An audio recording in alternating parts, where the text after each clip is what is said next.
নিচে নামতে নামতে কই নামছে, কই গেছে।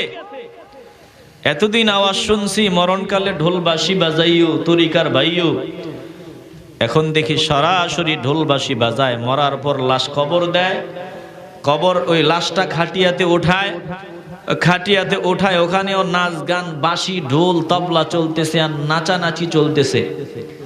লাশ কবরে রাখার সময়ও নাচানাচি চলতেছে আর ঢোল বাঁশি চলতেছে।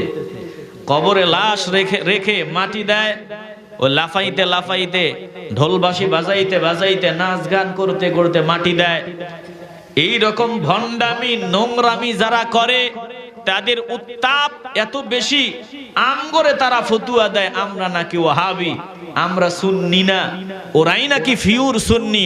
আমরা স্পষ্ট আওয়াজ দেই, স্পষ্ট কথা জানায় দেই, তোমরা সুন্নি না, আগেও সুন্নি ছিলা না, এখনো সুন্নি না, ভবিষ্যতে আল্লাহ যদি হিদায়াত দেয় হয়তো সুন্নি হবা, নয়তো তোমরা সুন্নি হওয়ার কোনো সুযোগ নাই। চিল্লায় বলেন ঠিক কিনা? প্রিয় ভাই, ভালো করে খেয়াল করে নেন, অনুরোধ করি কথাগুলো হৃদয়ে ঢুকায় নেন। এই কথাগুলো বলার উদ্দেশ্য, আপনি যার সাথে চলবেন সে যেমন হবে আপনিও তেমন হবেন।